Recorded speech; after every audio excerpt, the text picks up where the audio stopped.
Alex, Chávez, and I have known each other for many decades, and we've been talking about doing something for a long time. Every time I would see him, I'd be like, I want to do something with you.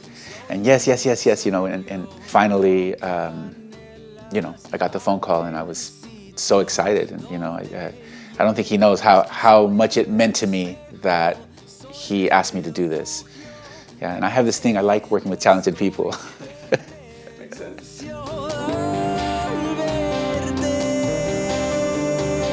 Quetzal Flores, who's a dear friend, someone I respect and admire his talent, his creative work, someone who I care about deeply. And I reached out to him and, you know, asked him, you know, if he'd be willing to produce a record, you know, and his immediate answer was, yeah, I would love to. And so we did. We stepped into the studio, and for a couple of years we have been going back and forth between Chicago, Los Angeles, writing, being in the studio, collaborating with other musicians to try and, yeah, bring to life, you know, these songs, these memories, these stories that, you know, are now what, you know, the album Sonorous Present have become.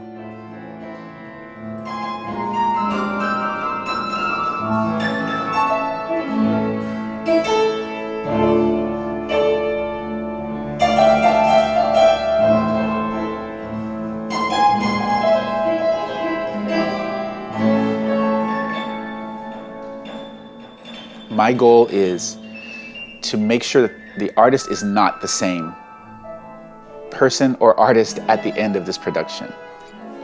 I want there to be a transformation. I want it to be a transformative experience for them and for myself as well. And when he described the actual, the project, what I understood is that Alex was looking to mourn the death of his mother through this process.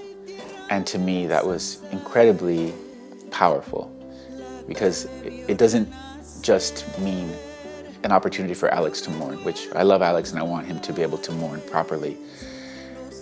It's also an offering to a lot of people who have not been able to mourn properly.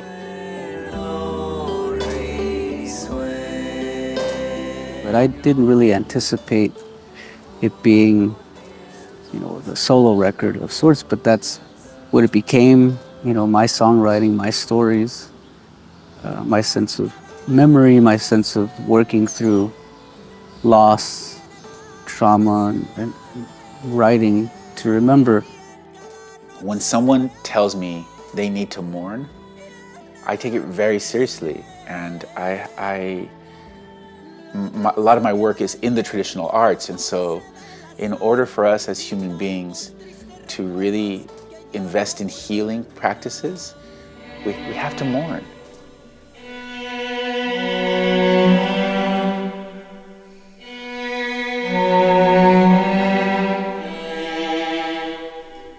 I had an older sister who passed when I was very young, under, you know, really sort of violent and traumatic circumstances, and, you know, I held on to that memory for some time, and I've written through it, and here I'm addressing it in a way. The same thing with my mother, who also passed, and there are aspects of this record that attend to that.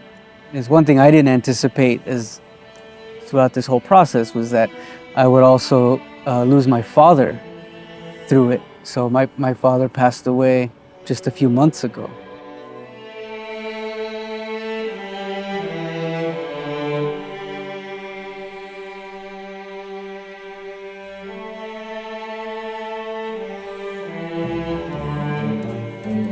It's really a collaborative process. Chicago, Los Angeles, and beyond. In Los Angeles, people involved with Quetzal who he's able to bring on board were, you know, of course, Marta Gonzalez, Ramon Gutierrez of Son de Madera, Aloe Black, Sandino Gonzalez as well, Lucia Gutierrez Rebolloso, a singer. Here in Chicago, Laura Cambron, Matt Eulery, Nick Mazzarella, Chad McCullough, cohesion of Peter Valle, Daniel Villarreal, not just musically, but also poetically. So one of the people that I got to collaborate with, I think most intimately, was Roger Reeves, poet, who is a dear friend, someone I admire, someone I respect, and someone who I love. A lot of his poetry and his voice, literal voice, they're on the album, they're on the record. Becomes the poverty that is the end to any story. If we go on, even the dirt. Alex asked me to be part of the project, and this was before the pandemic. Then the pandemic happened. And we just met on Zoom, we called each other, and he kind of described what he was trying to do again, and that is really think about the diverse musics and influences that he has, sort of combine them in an improvisatory sort of fashion where we have sort of that jazz form sort of playing out. And he asked me to write some poems, and I said, okay. He says, but what I want you to do in the writing of the poems is actually don't write too much before. I want you to come to the studio, feel the music, feel the recordings, and write there. And I just prepared like scraps of poems, things that had different lengths of time, different ways of thinking about poetry and the music that I was encountering.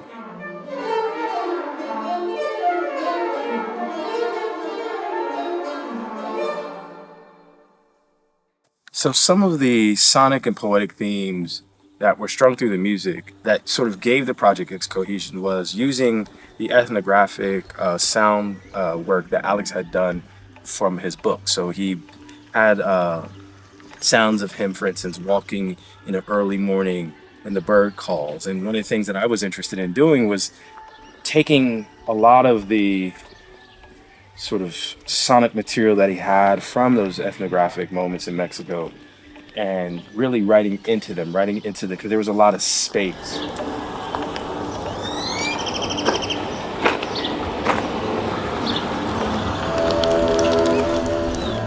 There's this whole theoretical framework behind it, right? And Alex is an incredible thinker.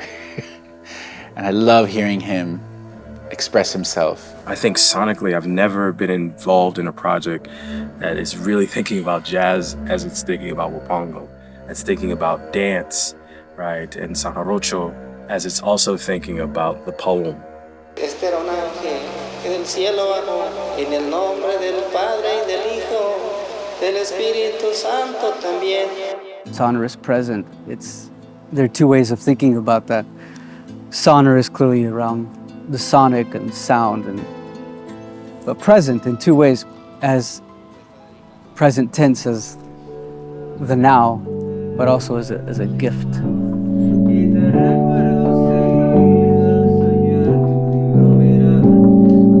So thematically, a lot of what's happening in the poetry and the lyrics, and even in the sounds that you hear on the album, are about transgressing borders. I'm writing about family and their actual crossing of the border, or migration, these stories of loss, these stories of leaving home, trying to create a new home, but also in a figurative way, crossing that border, that threshold between life and death. So a producer can mean many things. Generally, what a producer does is they support an artist from A to Z in the creation of a project. But in this case, what it meant was Alex and I getting into a studio and just going for it. When you're building the songs the way in which Alex built these songs, what it means to me, or why I think it's so valuable, is the way in which Alex is really thinking about the politics of putting Black aesthetics and brown aesthetics together, and not seeing this as a moment of bifurcation. For us as Chicanos, there is a world of possibilities because we are able to navigate what Lorenzo calls the borderlands, right? Being firmly planted in ambiguity, having connection and being able to build connections with so many different things because of who we are. We love Black music in all of its manifestations.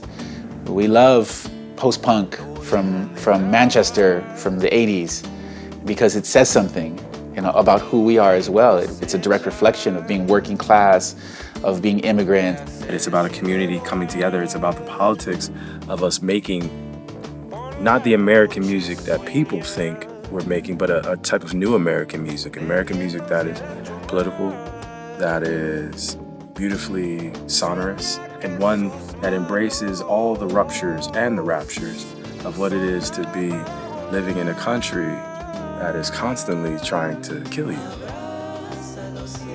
And Alex was asking us to think about all of that when we were making this music. And I think it's very rare that we get to make a music built of our discontent as well as our love.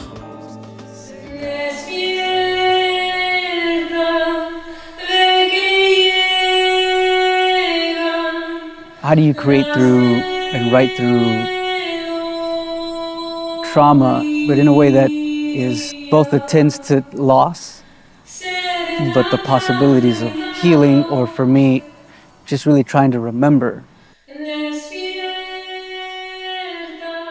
Often we think of elegies as commemorations or moments of sadness, but really an elegy is about the praise of something. You can't mourn something you don't love. You can't mourn something you don't want to be in praise of. So there's a way in which we wanted to sort of celebrate the life of that as well.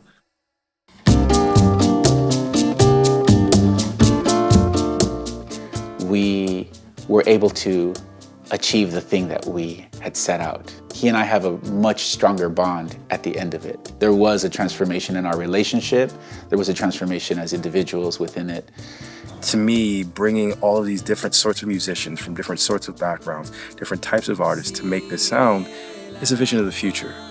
And I think ultimately that's what we go to art for, is to sort of imagine a possibility, imagine a future that otherwise we couldn't. Even in the final stages of finishing this record, as my father passed, that sort of lent it another level of meaning that in some ways was already there, as I'm sort of writing through that or thinking with that sense of loss or memory. But now with my father, that I didn't anticipate that. And so it's a lot of sad songs, it's a lot of sad songs, but they're beautiful. And what was touching to me was that I had all these wonderful people that helped me give them life in ways that I don't think I could have done alone. Si deseo la